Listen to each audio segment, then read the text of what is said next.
Here from Strong Roots Farm. Today we're going to talk pastures in the fall. So it is now November 12th and I've got a different style of video today. I've never done this before, but I'm excited about it as we talk about this because there's some things changing with my grass. So here's what we're going to do today. I've had a lot of great comments lately and I appreciate them. Thank you if you've been commenting on my videos.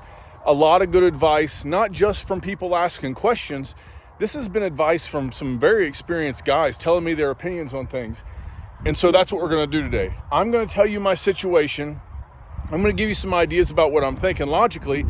And I'm looking for comments on, am I on the right train of mind? What do you think is going on?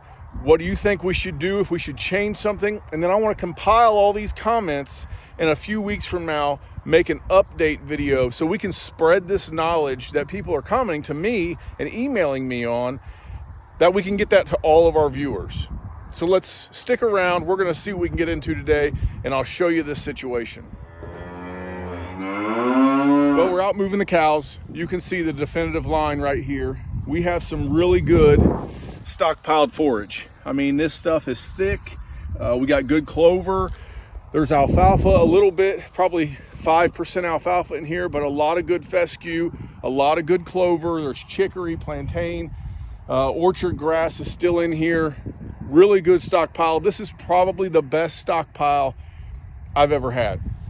I kept the cows low this year, the stock density, because of the drought, but it allowed me here in the spring or in the fall when I was going to buy more calves and more cows, it allowed me to go further with my stockpile.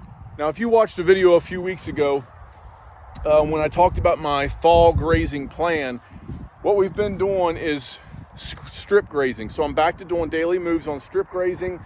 We've got all the minerals on the shade structure. They're not laying next to it, which is good as much.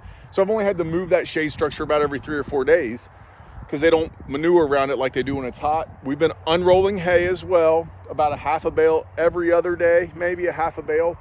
So that was my goal, was to get 2 bales to last me a whole week.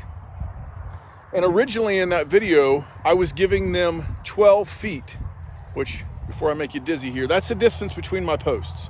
So I was giving them 1 post a day in a strip grazing fashion. And then I decided, well, what I'll do is I'll go 2 posts and then I'll put a cross line on this. And so that's what we got. We've got this long alley from hard fence to hard fence. We've got an automatic water back here. We give them 2 posts, but it has a cross fence. So essentially they're only getting half each day. So the square footage is the same. The cow days essentially is the same, but it was helping me on minutes as far as taking down fence. I only had to move fence every other day. I just had to take down a half, if that makes sense. Originally, when we started strip grazing this, and this is my conundrum, it was 70 to 75 during the day. It was nice. We were still in that drought period, but we had gotten an inch of rain, and I was only giving them 1/3. So 2 posts, 1/3. And I figured it up today.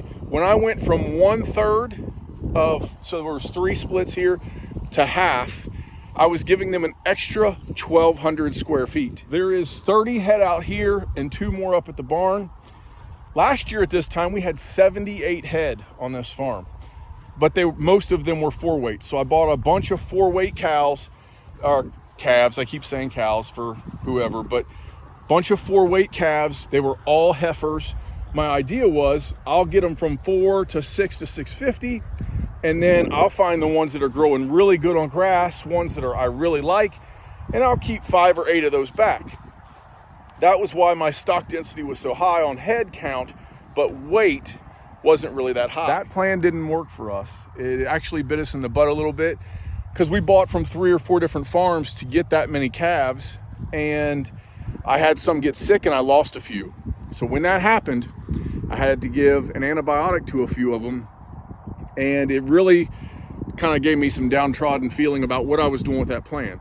I made money. We sold 38 of those in 1 load, and to one guy who was feeding grass-fed out. So I made some money, not very much though. I probably made $400 total because I lost a few calves. So not very good job there. Plus I bought in the late spring, prices were kind of high, and sold in November. Prices are low. Supposed to buy low and sell high, so I didn't do a very good job there. But what that had caused is an overgrazing last year. So now we come into this year. I had in the fall last year when I sold those calves, I bought some bred cows. I bought some stuff from Greg Judy. We had a few cows here. I kept a few calves back. We had 6 or 8 here that we actually butchered this year that were part of that group. And so that's kind of where we're at today. We've done a much better job this year with good grass. But here's my conundrum. When the grass was growing good at 70 degrees and they were laying around during the day in the heat, and at night, the lowest we were seeing was the mid 50s, they were only eating a third, and they were eating it down about like you see here. So this is where they were yesterday, and they got that half today. But last week, there was a drastic change in my temperature here. In fact, we had a frost 2 mornings in a row last week, and there was a drastic change in the grass. So our stockpiled grass still has good nutrition.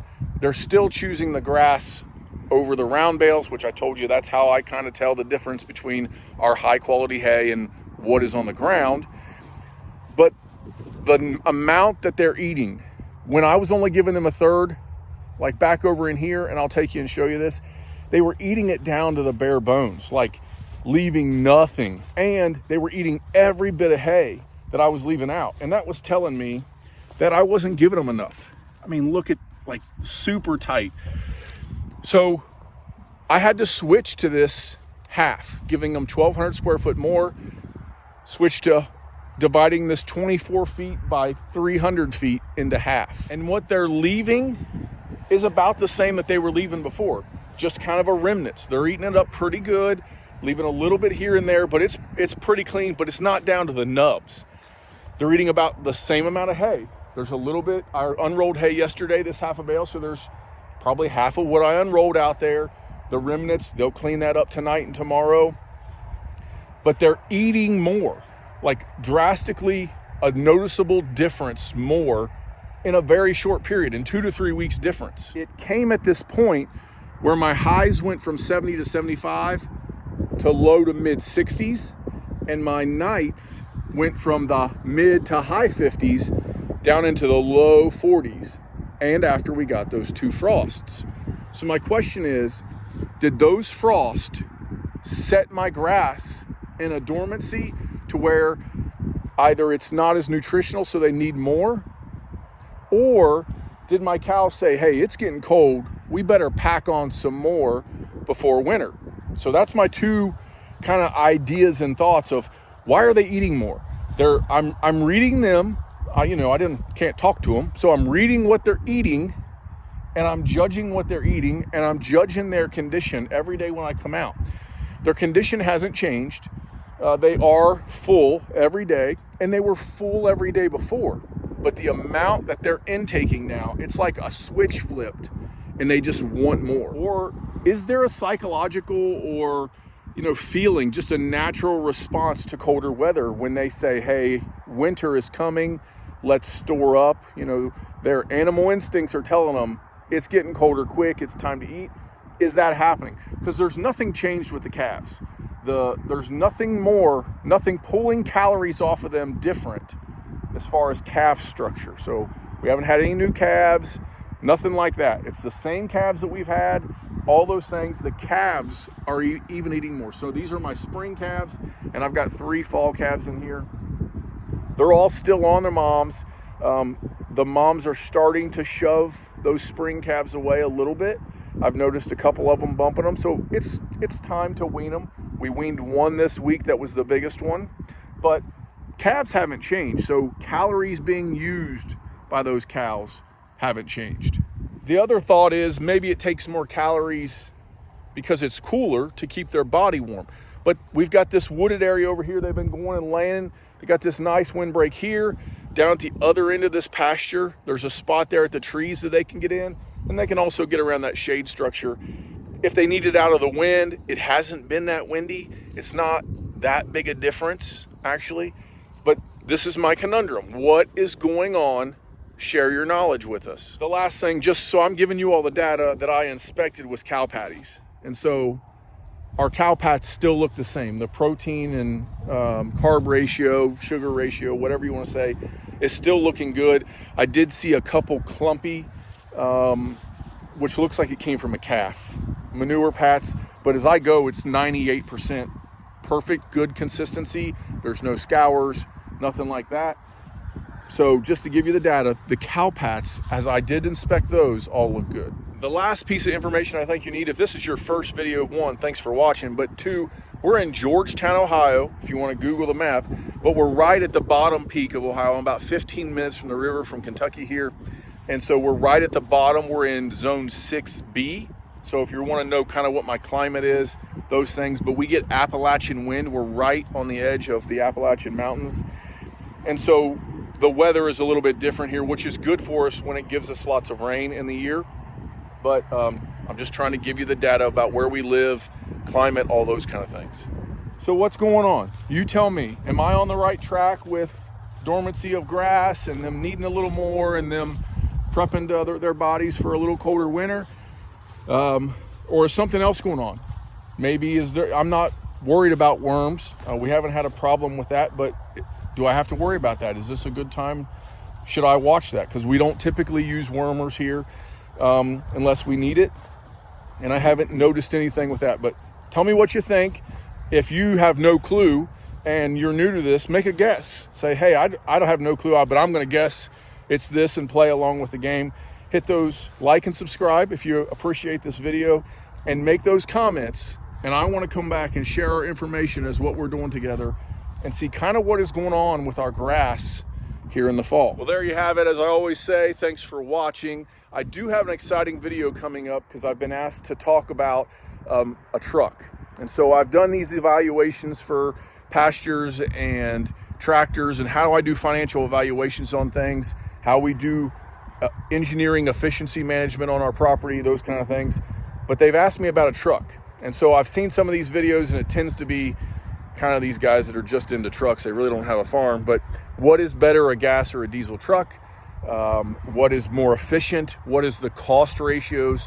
What is the best way to buy a truck, and how should I evaluate that financially? So I've got that data put together now.